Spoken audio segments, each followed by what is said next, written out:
Yeah, I'm Mark Risley. I'm a three-time past president of the Oakwood Historical Society. Finally made parole. And don't encourage me.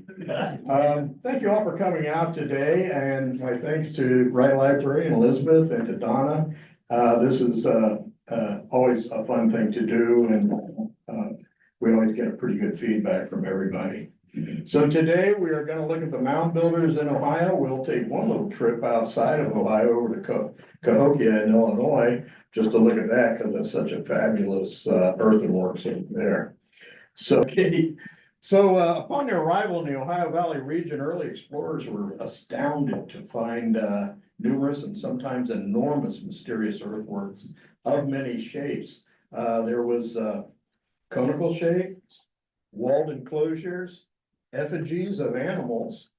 Some were determined to be ceremonial sites and some burial sites. In early Ohio, way more of these were discovered was the Shawnee were here before the 1600s. Now the mound builders came way before that. There were the Beaver Wars with the Iroquois, French and Indian Wars, and the Revolutionary War. But by the late 1700s, settlement by Revolutionary War veterans resulted in the discovery of even more earthworks.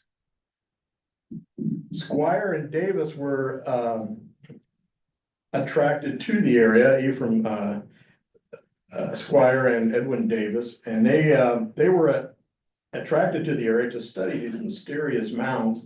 They ended up, as well as studying them, they looked over they drew a lot of the depictions, and they came out with a book in 1848, The Ancient Monuments of the Mississippi Valley. So let's talk about the mound builder people. Right now, there are the way that North America and Central and South America where people migrated there. There were three primary migration theories. First one that was most popular is the crossing Beringia by foot through an ice-free corridor. Some people question whether there actually would have been an ice-free corridor, but lately there has been the theory of the maritime Pacific route. And once humans developed capable boats about 50,000 years ago, oceans were no longer barriers but highways. Their boats could have traveled across the face of the ice sheets and along the coast to as far as South America. Maritime Atlantic route is a third one, and in an expansion of hunting waters, they believe the Solutreans were from France and Spain, could have made it to the east coast of North America. There's been a few discoveries that indicate they may have also come from Polynesia and Australia as well. Some of the earliest archaeological sites are actually on the more towards the east coast and further down into South America, which always adds more confusion to what we've always thought.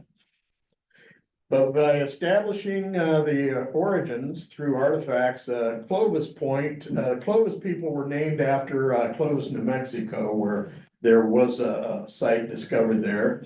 So it's believed that these people originated in the Americas by those believed to be of Asian descent, and that was what their point would look like.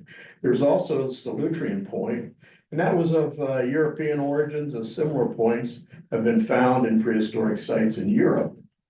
Solutrean Point, recovered in Virginia, is estimated to be 14 to 20,000 years old and is determined to be from a chert or a flint deposit in France. And in a modern technologically scientific approach, recoverable DNA has also played a part in establishing the origins of some of the people. Now, clues about the mound builders can be found in Native American legends and mythology, and to a lesser extent, scientific research. The stories and legends of the Native Americans whose ancestors built the mounds describe the effigy mounds as ceremonial and sacred sites. Archaeologists also believe the effigy mounds may have delineated territories of choice gathering and hunting grounds. However, much of the modern scientific data is inconclusive, and that's because much of their artifacts are made of wood or of leather and or clay that would have deteriorated over time. Well, here in the Ohio area, there were three major cultures, the Adena culture. Now, we don't know what their language was. There was nothing written. So the names that were given to these tribes or cultures were derived from from local locations. Now, the Adenas was from 1000 to about 200 before current era, and named for the large mound on Thomas Worthington's early 19th century estate called Adena in Chillicothe, Ohio. Thank you. A grouping of many early ancient peoples who initiated mound building to bury their dead. Mitochondrial DNA indicates they are ancestors from those who came into North America from Asia. First in the Ohio area to domesticate plants for food, settle in more permanent villages, and to make pottery. The proper burial of the dead was also an important part of the culture. Two more cultures were the Hopewell culture from 200 before current era to about 500 current era. Named for the Hopewell family, owners of the earthworks at the time, was named by Warren K. Moorhead in 1891. The Hopewell people began the building of ceremonial earthworks. Mitochondrial DNA indicates they too were ancestors of the Adena culture and with also a link to Asia. The Fort Ancient culture from about 1000 to about 1750 current era. Name originates from the Fort Ancient archaeological site near Lebanon, Ohio. These earthworks are no longer considered to have been a fort, but an important sacred ceremonial site. Mitochondrial DNA also indicates the Fort Ancient peoples may have descended from the Hopewell. Okay, keep hitting the wrong button here. Here's a map of, let me go back just a little bit, okay. Here's a map of mound builder cultures. You can see that here in southern Ohio, there was a concentration of settlements here, a lot of mounds and some effigies and some enclosures. So, and also down the Mississippian groups were all the way down the Mississippi Valley, but there was a heavy concentration here in southern Ohio, probably due to game and water supplies. And so a lot of them lived here in southern Ohio. Here's a map of Ohio's prehistoric earthworks, and in ancient times, as mentioned, southern Ohio, major population area, and you can see this map was from actually 1914, and you can see all the sites that have been discovered by then, so probably double that by 2025. We believe this is part of what their dwellings would have looked like: clay walls, thatched roof, some wooden supports in there, probably decorated on the interiors as well. Here are some of the artifacts they would have they had pulled out of some burial sites: a copper headdress, a copper ear spools, and shell necklace with a silver and copper decorations. There was a stone carved shaman in a bear skin, and that figurine came from the Newark earthworks up west of or east of Columbus. Clay pottery seems like every culture on Earth in ancient times knew how to throw a pot. So their hunting weaponry was the atlatl, and it was efficient use of leverage. You can see the gentleman down there in the loincloth. Shows how the atlatl was thrown, how the spears were thrown from the atlatl. So we find a lot of arrows and spear points in the area, and the bow and arrow came a lot later. But if you look at that display I mentioned earlier, you'll see quite a few arrowheads out there. There were effigy pipes. These drawings depict several of the Mound City effigy pipes in Squire and Davis's Ancient Monuments of the Mississippi Valley book. Birds were an important subject for the Hopewell craftsmen. The different kinds of birds were represented in this cache of pipes that they had found down near Chillicothe. The Adena man was a human effigy pipe. It was created by the prehistoric Adena. This iconic figure was recovered during the excavations of the Adena Mound near Chillicothe, Ohio in 1901. Made from pipestone, it is in the shape of a man, possibly a shaman, standing upright, wearing typical clothing and jewelry, a headdress, ear spools, and a feathered bustle on the backside. It's a rare artifact, and it allows for an idea of how some ancient Adena people dressed. This figurine, which is also called the Adena pipe, measures approximately 2 inches deep by 2.7 inches wide and about 8 inches tall. It does appear to have a lot of kind of a Mayan appearance to it. That's what I think, but for what it's worth. There's also another very unique artifact is the Wilmington tablet, and that again was from the Adena culture. And engraved tablets are among the rarest and most puzzling of the Adena objects. The Wilmington tablet, named for after Wilmington, Ohio, close to where it was found, consists of nearly mirror images with stylized human faces on bird heads. It's thought that the combination of bird and human features represent either ceremonial dancers or shamans. This type of tablet is often thought to be a template for tattoos. A tablet coated with ink would be pressed onto a person's body, thereby stamping it with the image. A fine bone needle would then press the ink into the skin. This technique is still used today using a paper template. Now, the trade of the mound builders, and again, these are the artifacts that you may find on this display out here in the south wing. And many artifacts that were recovered in Ohio are made of materials from a wide range of locations, indicating a vast trade system with other cultures. There was silver from Canada, chert from up in the Dakotas, looks like obsidian from around Wyoming, galena from Missouri, some quartz from down south, shells from the Gulf of Mexico, shark teeth. Here is some copper from the upper Michigan. Here's some mica from the Carolinas. And as with all cultures, art was an important form of expression to the ancient mound builders. Shark teeth, this was a megalon tooth from the East Coast, and the grizzly bear teeth were from the Rocky Mountain areas. By their trading, the Fort Ancient people also had access to European trade items such as glass, iron, brass, and copper, which had been found in graves at several Middle Ohio Valley sites. Through trade with Eastern tribes, such artifacts appeared and were used in the Ohio area long before the arrival of European explorers or settlers into the region. So there was a lot of European artifacts being found in some of these mounds that were built before Europeans even got here. It was Charles F. Kettering said that where there is an open mind, there will always be a frontier. And in 1882, the Smithsonian Institute declared that all pre-Columbian non-native artifacts must be hoaxes.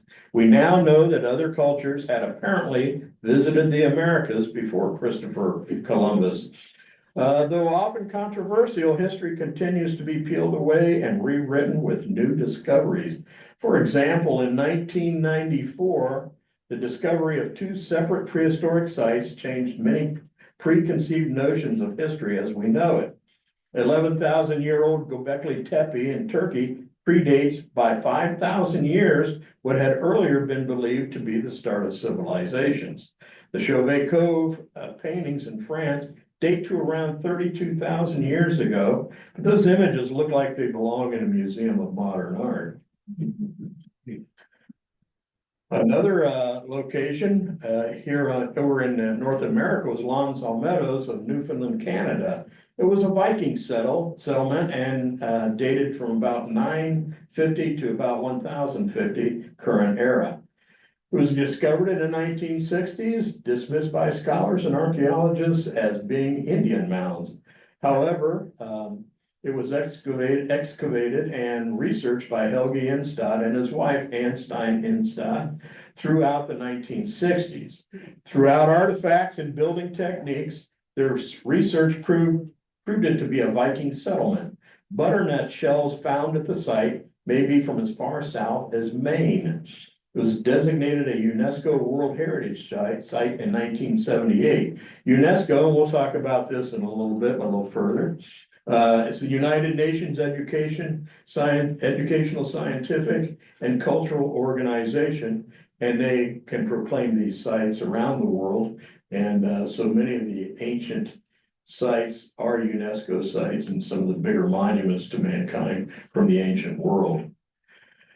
During archaeological excavation, the techniques today are far more meticulous than those of the past. They used to just get in there and dig and pull out bones and pottery and artifacts and toss them aside and look at them and take them home as souvenirs. But careful study and documentation of all recovered remains and artifacts are essential in determining the story of the mound builders and other ancient cultures. Much of the recovery work is done by trained students and volunteers. Burial mounds, this is a cutaway model. These mounds were often built in stages over time. Over to the right there, you can see some Hopewell ritual burial clothing that they kind of put together after recovering them from a grave and determining what they would have looked like back then. In 1990, the Native American Graves Protection and Repatriation Act, or NAGPRA, was enacted. And after careful study, many of the earlier recovered remains and artifacts have been reinterred under NAGPRA, passed again on November 16th of 90. The act requires federal agencies and institutions that receive federal funding to return Native American cultural items to lineal descendants and culturally affiliated Indian tribes and Native Hawaiian organizations. Cultural items include human remains, funerary objects, sacred objects, and objects of cultural patrimony. I remember when I was a kid, we'd go down to Fort Ancient, and you would see a lot of skeletons laid out. Well, those were all repatriated and given back to Native tribes for proper interment. But there's still some a fantastic museum down there that gives a explanation of the culture and everything that's going on down there. Another part of these monuments is called archaeoastronomy. It's a branch of archaeology that deals with the use of celestial alignments in the construction of megaliths and ritual structures to establish the seasons or the cycle of the year for planting, harvesting, and hunting and gathering. A recurring aspect of many ancient cultures throughout the world, it marks these solstices and equinoxes, denoting the change in seasons. The sky was highly regarded in ancient cultures. It was a source of spiritualism, mythology, and the determination of the seasons. At night, the sky was full of wonder. You got to think that it's before TV or radio or cell phones or anything. You could watch something else on, so it was quite a bit of their own culture. Below, to the left, there's the winter solstice sunrise alignment at Fort Ancient, and time-lapse moonrise over the Newark earthworks. We'll talk about that moon alignment later on in the program. Now, with its solar and lunar alignments indicating the solstices and equinoxes, Stonehenge in England is the most well-known and studied of the many ancient archaeoastronomy sites found throughout the world. You don't have to memorize that pattern up on the upper right. There will not be a quiz later. Well, let's go visit some of the earthworks here locally. Our first stop is going to be Miamisburg Mound in Miamisburg, Ohio. It's 65 feet high, 300 feet in diameter, attributed to the Adena culture. It's about 1,000 to about 200 before current era. So this is about a 3,000-year-old structure. And here's some earlier depictions of it. The land was purchased by Charles F. Kettering and donated to Ohio as a state park. It was the largest conical earthwork in Ohio. I think it's one of the largest in the country, actually. It was excavated in 1869 with a single vertical shaft to investigate the structure. One burial found 8 feet from the top and a log vault with no burial was found 28 feet farther down. It's determined to have been built in stages over time, has never been systematically excavated. The Adena were the first in Ohio, again, to domesticate plants for food, settle in more permanent villages, and make pottery. The proper burial of the dead was an important part of their culture. The view of the Great Miami River Valley from the top of the Miamisburg Mound led to speculation that it may have also served as an observational mound. Now, if you go, plan to visit the Mound Cold War Discovery Center across the street. I believe the admission is free, and it is being run by the people of Dayton history, who also run Carillon Park and off Hawthorne Hill. So it's a fascinating look. It's a real dichotomy between a 3,000-year-old Indian mound and a 2000 and mid-19th century technology, or I'm sorry, mid-1900s technology as far as radiation and some of the studies that went on back then. Our next stop is Fort Ancient. It's in Warren County, attributed to the Hopewell, then later to the Fort Ancient cultures. It's the largest prehistoric hilltop enclosure in the United States. Built by the Hopewell people, there are 3.5 miles, about 18,000 feet of walls in the 100-acre complex. Centuries later, the Fort Ancient culture constructed a village and cemetery within the embankments. Early archaeologists mistakenly believed that it was a fort and that it and the village were built by the same people. This site also became Ohio's first state park in 1891. As you can guess, you're just supposed to look at the pictures, and I'll read you the text on here. It prompts me very well. There are several significant ancient ceremonial sites in Ohio. Early tribe made pilgrimages from numerous far-off locations to Fort Ancient and Serpent Mound for ceremonial purposes. This may further explain why various trade objects and materials from afar have been found among Ohio earthworks. There are the mounds of Fort Ancient. One of them is even covered with stones there, which is a little bit different from all the other mounds. I had a neighbor ask me one time, he says, "Is there anything to see here at these sites other than just piles of dirt?" And I said, "Well, there are kind of piles of dirt, but some of them have good interpretive centers and museums. But when you think about how old they are, who built them, how they built them, how life was there, then your whole imagination opens up to how significant these mounds of dirt actually were." The Moorhead Circle is located within the Fort Ancient enclosure. It was discovered just back in 2005. Excavation has revealed post holes, limestone cobbles, and Hopewell culture artifacts such as flint and mica scraps, textile fragments, and more than 1,000 pottery shards and an unusual red clay circle in the center. They're still trying to figure out what significant that was, but that was probably due to a ceremonial procedures. Now, the Fort Ancient ponds are borrow pits, which also serve to collect rainwater, possibly for spiritual reasons. This also may have avoided the 270-foot elevation climb to the Little Miami River below for drinking water. During World War I, Fort Ancient was a military training camp where troops practiced storming the walls.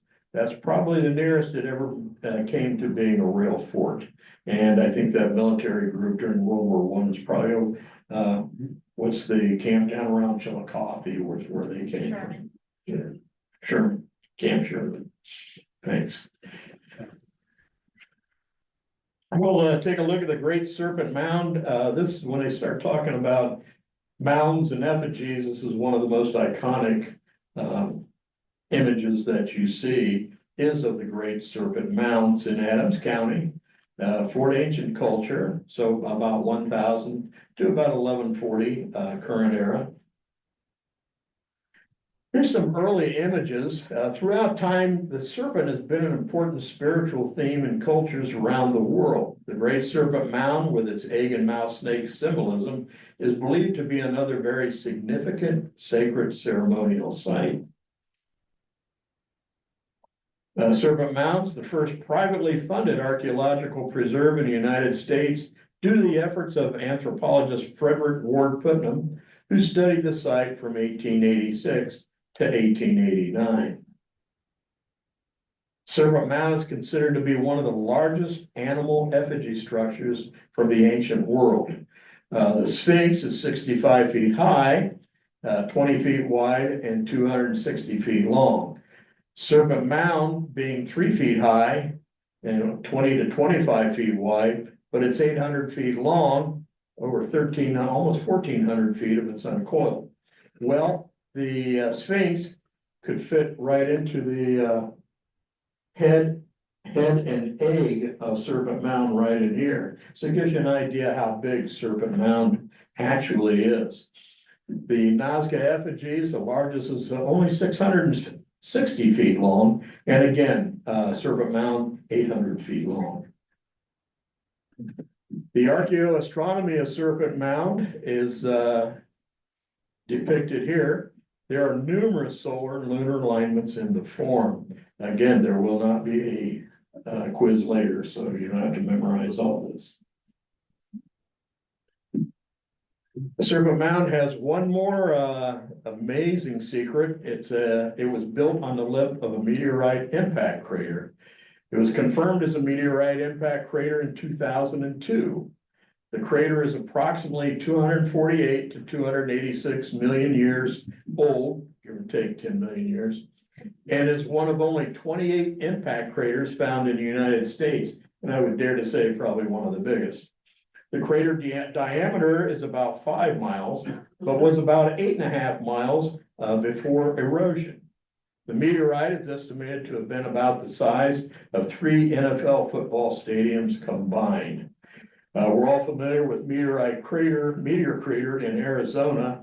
The diameter there is 41,000 feet. It's very well preserved because it's out in the desert. It's about 50,000 years old, but size-wise, it would fit right down in the corner of the Serpent Mound crater.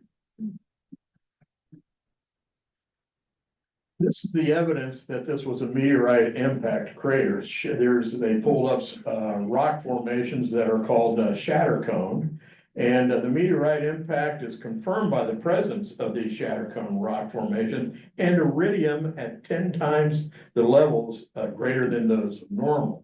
Serpent Mound is a complex crater.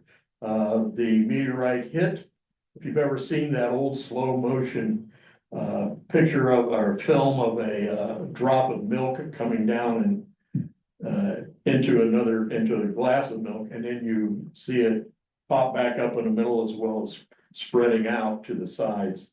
And that's what a complex crater would have created. If the meteorite had blown up above the ground, much like the Tunguska crater, it would have just created a simple crater. This is the Lost Serpent Mound, used to be in Warren County, as formerly situated in the valley of the Little Miami River, about halfway between Morrow and South Lebanon. Here it is on an 1892 map, but and here's an undated aerial photograph. I think it might have been from around 1934 when they were doing some aerial surveys of Ohio, and again, it was there in Warren County. Over time, many prehistoric earthworks have been lost to farming, municipality expansion, and other excavations. A lot of people didn't know about this one. This is the Calvary Cemetery enclosure. So we talked about Fort Ancient. There was a similar structure, though not as large, over at Calvary Cemetery. It was attributed to the Hopewells, and a single mound occupied an estimated 24 acres on top of a prominent ridge known as the Bluffs, which is situated immediately south of Great Miami River and adjacent to Carillon Park. There was an enclosure, a single mound, and I guess when they were putting in the the cemetery, Calvary Cemetery there, did an excavation, came up with a lot of bones that were determined to be Native American. So that's, again, that was back in the 1800s, a little less respect at that time for the historic cultures of the area. The enclosure was in view of a mound in nearby Oakwood, which was visible to another mound in Woodland Cemetery. Likely the Calvary Cemetery enclosure was a ceremonial site. This is the approximate location of the cemetery enclosure. It was up in the northwest corner of the cemetery. If you go there today, here's a photo taken in 1915, and as you can see at the bottom there, the part of that enclosure still exists. If you go in the summertime, it's all covered with honeysuckle, but if you catch it in the wintertime when the leaves are down, maybe a little snow on it, you can see it lined up pretty well. And those deer are pretty much everywhere. Here's the Oakwood Mound, attributed to the Hopewell culture. And it's a small single mound located at Maysfield and Haver Roads near the Dayton Country Club in the Maysfield Platte.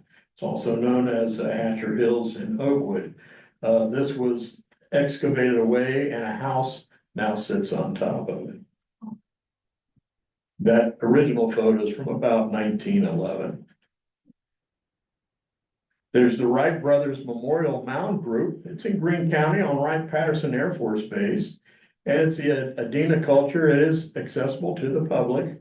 The 6 Adena mounds that constitute the Wright Brothers Memorial Mound Group are located near the western and northern edges of a hilltop immediately west of the Wright Brothers Memorial. The mounds vary from almost 2 feet high and 20 feet in diameter to over 4 feet high and 50 feet in diameter. These mounds represent one of the finer clusters of Adena mounds that remain, and hopefully they'll remain there for quite a while because that is, it's on Wright-Patterson Air Force Base property, but that is a maintained park. In fact, Wright Brothers Memorial Park, if you haven't been there, it's incredibly rich in Ohio history. There's a cut in the hill below the park, reveals surface layers dating back to 400 million years ago. There are the 6 Adena mounds within the park. There's the memorial itself. They have a wonderful interpretive center. They have hiking trails. Park landscape was designed by the Olmsted brother's son and stepson of Frederick Law Olmsted, who designed Central Park in New York City and Victoria Park in Niagara Falls, Canada. There's a view of the historic Huffman Prairie Field, flying field.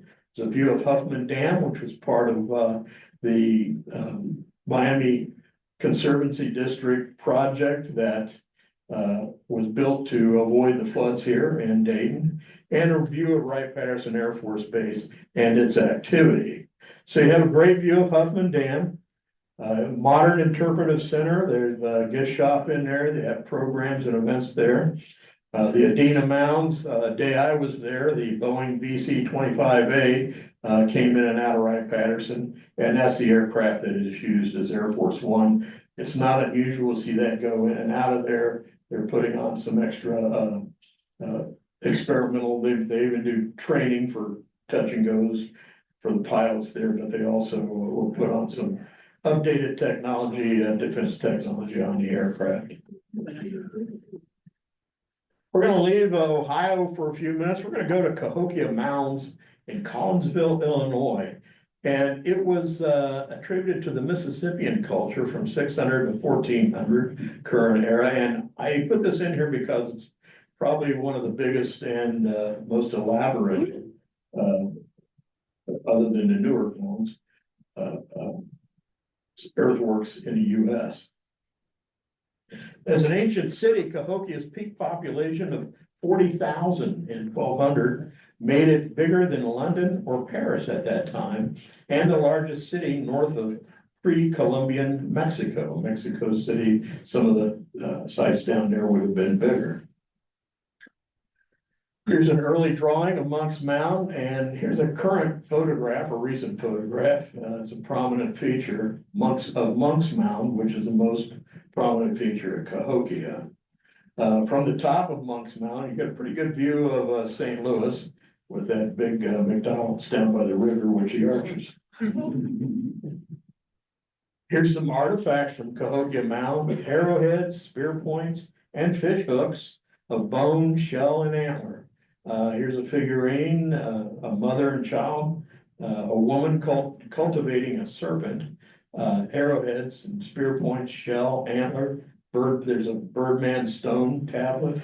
So some very artistic looking stuff for some ancient peoples. Again, check out that display case outside in the or out in the south gallery there, south wing of the library.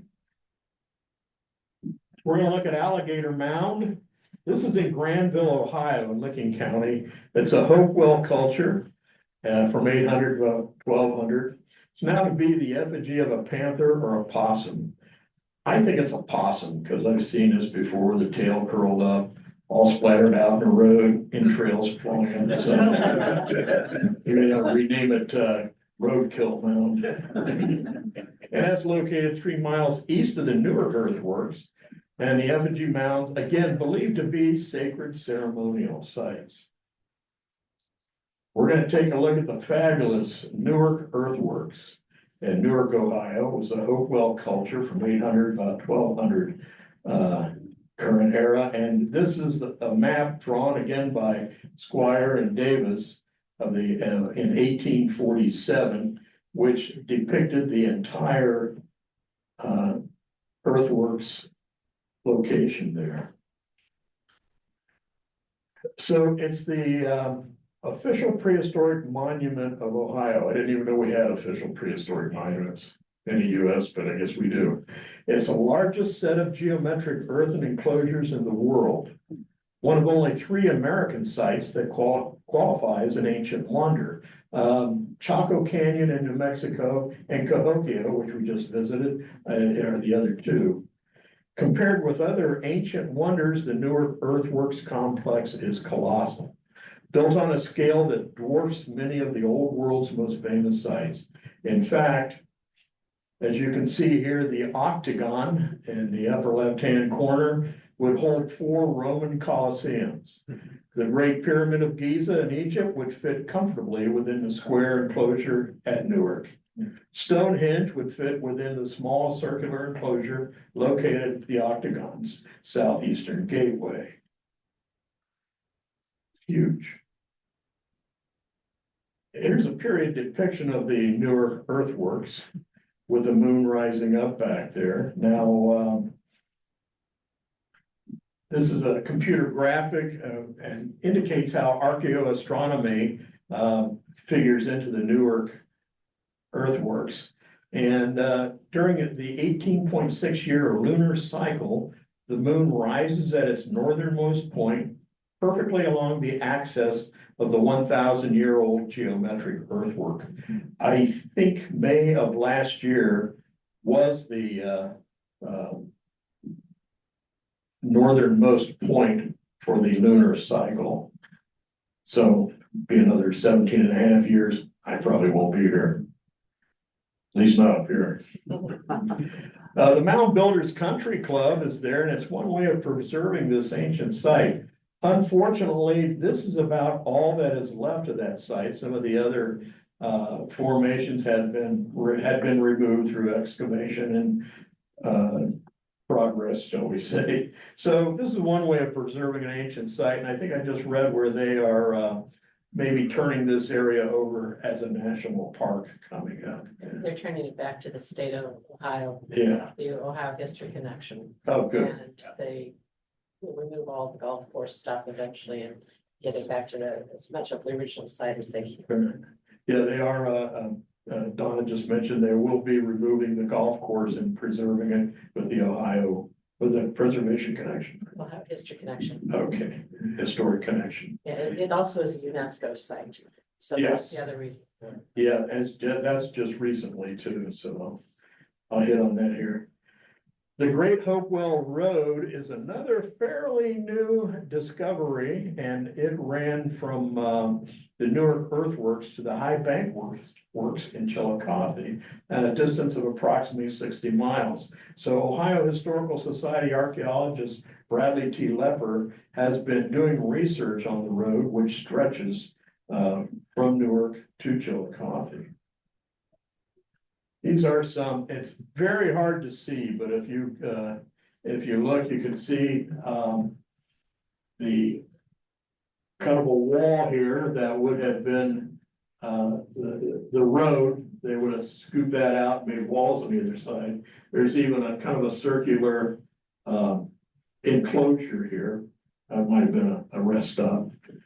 So, and again, even harder to see here, but it does stretch down. These photos taken around 1934.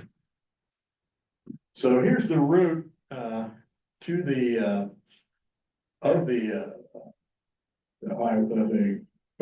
highway there. It goes from Newark to Chillicothe. As you can see, all those little green dots are Indian mounds or locations that had been discovered along the Oakwood Road there. I'm going to touch on LiDAR for a moment here. LiDAR is an acronym for light detection and ranging. It is a remote sensing technology that uses laser light pulses to measure the distance to an object. In concept, LiDAR is similar to radar, which is radio detection and ranging. Whereas radar uses radio waves, LiDAR uses laser light. Distance is calculated by measuring the time difference between the instant when a LiDAR pulse sent out and when the reflected signals received. You can't really see it here, but here is where the topography indicates that the Great Hopewell Road is there. They've used these down in the jungles of South America. When LiDAR sent down, it's not affected by trees and vegetation. It only goes down to the ground level. Consequently, they've been uncovering some ruins of some ancient cities in South America and Central America that previously they did not know were there. Here's a natural. When used in archaeology, LiDAR reveals natural topographical features and where ancient man-made structures may exist. So there's a picture of Serpent Mound in a LiDAR image. We'll look next at the High Bank Works, and it was done by the Cole culture, who were descended from the Hopewell.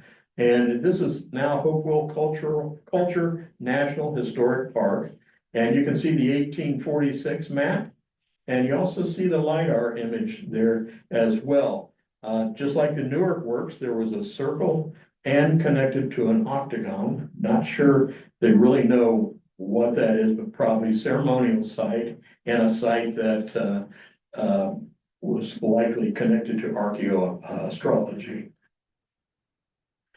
The Junction Group Mounds in Chillicothe, a Hopewell culture, and this site was farmed for over 200 years, but because the enclosures and the mounds would have compacted the soil, even though that soil would have been disturbed,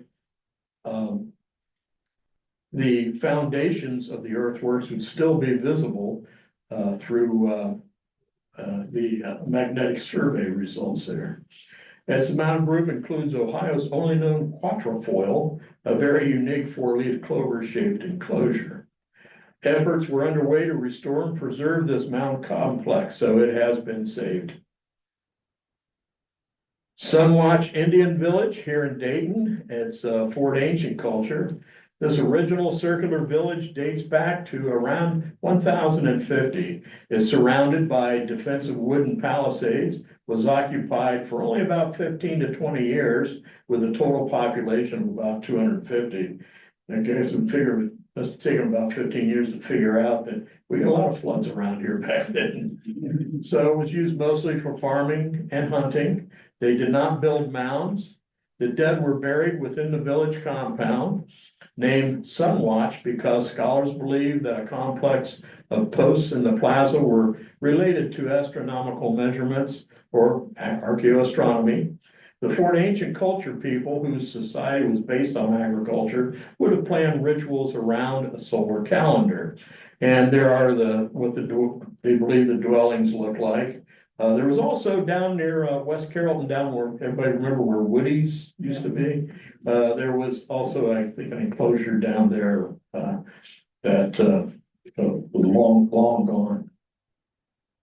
Sunwatch features a replica section of the village with several structures and an interpretive center with programs and exhibits explaining how the village was discovered, excavated, studied, and preserved. Now, many of Ohio's mound builder sites have informative museums or interpretive centers, are in park-like settings and can be visited as a day trip or an afternoon outing.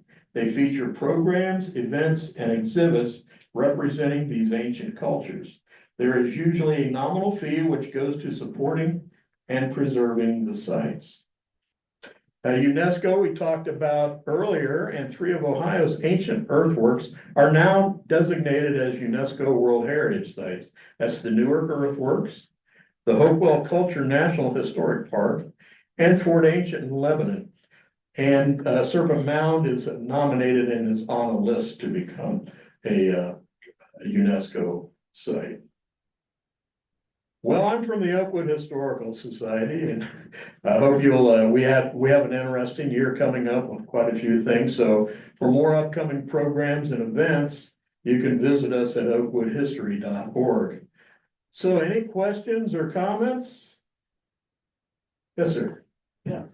So you're saying that the mounds, the Newark mounds was a part of kind of a product of the cultural flourishing that occurred within the what we call the culture of Fort Ancient culture then, and not necessarily. Yes, I think they were part of the, did I say they were part of the Fort Ancient culture? Well, they were supposed to be the Hopewell mounds, but then you mentioned there were about 800 to 1200 AD. Yeah, let me go back here and take a look at what I had there, sorry.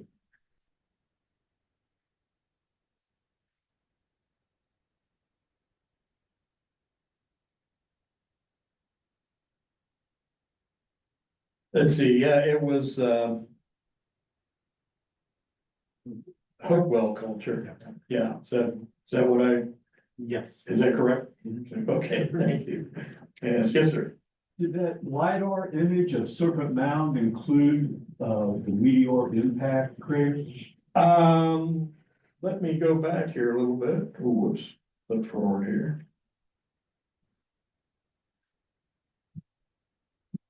It's so much on the lip, it's a very small, minute portion, because this lip, this crater is 5 miles across. So what you're seeing there is where it's kind of risen up there, that would be likely part of the lip of that crater. Yeah. Yes. I hadn't heard of the European influence on the mound building before. Was there any evidence that European influence on the Ohio mounds? Not really. The sites that they have found with the Solutrean artifacts were all mostly closer to the East Coast, Maryland and Virginia. One of the things that was interesting was, though we call this the Clovis culture of most of the people here, they've only found a few dozen sites out west. Whereas over in the east, and this would include Clovis and Solutrean, they have found something like several hundred within like 200 miles of Washington, DC. So interesting. Yes, sir. In terms of some of these mounds, are there any estimates on how many people, how many hours, years it will take to erect them? Yeah, like Miamisburg Mound was obviously probably took years. And as far as the other ones, not really sure. Smaller mounds, I mean, as deaths would occur, they would just add to a mound. Just forgot what I was gonna say there, but it is, one of the things that's kind of interesting is that they have not really found any indication of tribal fighting. So everybody was getting along, they would travel great distances to come to Fort Ancient or Serpent Mound. And there would be, it seemed like a pretty peaceful culture at the time. So, well, I want to thank you all for coming out. And especially on a day like today, so we had a pretty good turnout. Do we have any questions on Zoom? Not that I see. Okay, good. All right, well, I want to thank you all again for coming out. And